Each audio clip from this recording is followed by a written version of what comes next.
The echo of the old way begins with a timeless drama, the decline of a legendary warrior class, the stripping away of centuries of tradition, and one final, desperate defiance in the face of a new world that could not be stopped.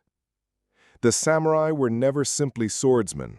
They were the embodiment of bushidō, the way of the warrior, a strict code of conduct that exalted loyalty, self-sacrifice, and honor above all else. For centuries, they formed the backbone of Japan's feudal order, serving as administrators, military leaders, and symbols of moral authority. Their presence shaped not only the battlefield, but also the very soul of Japan. Yet by the middle of the 19th century, Japan itself stood at a crossroads, confronted with foreign powers and the pressure to modernize or perish. The arrival of Commodore Perry's black ships in 1853 had revealed the vulnerability of a nation still bound by its isolationist policies. And the Meiji Restoration of 1868 sought to thrust Japan into the modern age almost overnight. What followed was a revolution that promised renewal but exacted a heavy toll on the class that had once ruled the land. The seeds of discontent were sown in the reforms of the new Meiji government, which deliberately dismantled the samurai order. The hereditary stipends that had long supported samurai families were abolished, reducing once proud warriors to financial uncertainty. The wearing of swords in public, once the ultimate badge of authority and honor, was outlawed, stripping them of their most visible identity.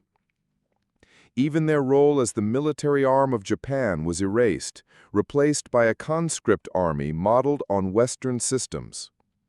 For many samurai, this was not merely a loss of status, but a humiliation that cut to the core of their identity. Among those who felt this betrayal most deeply was Saigō Takamori, once a loyal supporter of the imperial cause. Saigō had played a central role in the downfall of the Tokugawa shogunate, and initially embraced the promise of a new Japan united under the emperor.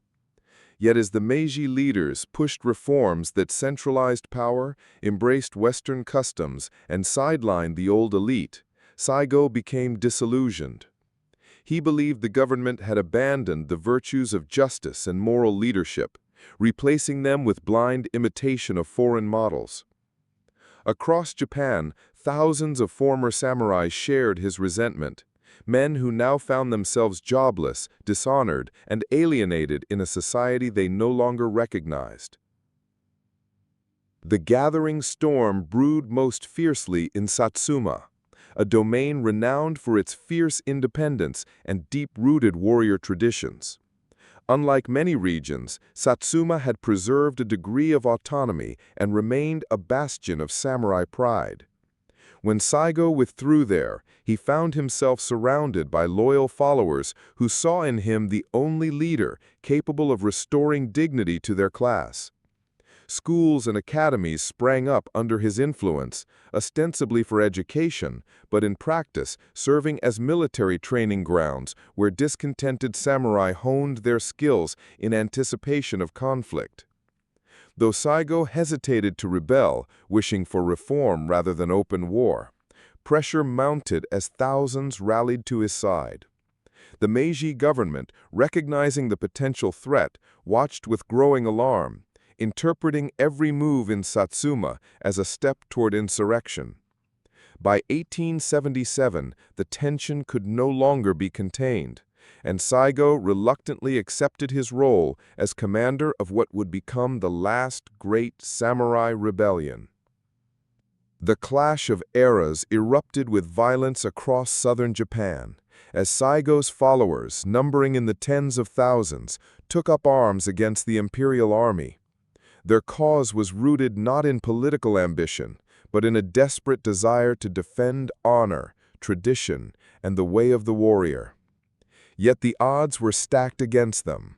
The imperial forces, though largely composed of conscripted peasants, wielded rifles, modern artillery, and the logistical support of a centralized state. The samurai, armed with swords, spears, and outdated firearms, relied on valor, discipline, and personal bravery. The contrast was stark: dramatic cavalry charges against disciplined rifle volleys, heroic duels against the relentless thunder of cannons.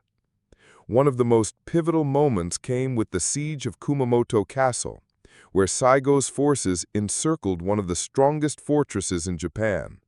For weeks they fought with astonishing determination, but despite their courage, the defenders, supported by superior weaponry, held firm. The failure to capture the castle marked a turning point, exposing the strategic weakness of the rebellion and highlighting the futility of traditional tactics in the face of modern war. Battles at Tabaruzaka and other sites further revealed the grim reality. The samurai, though fighting with unmatched bravery, were outnumbered, outgunned, and gradually worn down by attrition. The legacy of the last stand lies in both tragedy and transformation. Saigō Takamori's final moments have become legendary. Wounded in battle and unable to continue, he chose death over surrender, remaining true to the samurai code until the very end. With his passing, the rebellion collapsed, and with it, the last flicker of samurai defiance.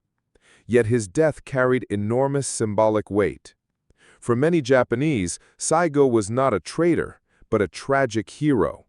A man who fought for principles that no longer had a place in the modern world, but whose sincerity and courage could not be denied. The defeat of the Satsuma Rebellion sealed the triumph of the Meiji government, eliminating the last serious internal resistance and clearing the way for rapid modernization. Japan, freed from the constraints of feudal tradition, would emerge within decades as a global power, its armies and industries transformed by Western models. Yet the memory of Saigō and the last samurai endured, preserved in legend, literature, and even state mythology. Their struggle embodied the tension between tradition and progress, a painful reminder that the birth of a new era often demands the sacrifice of the old.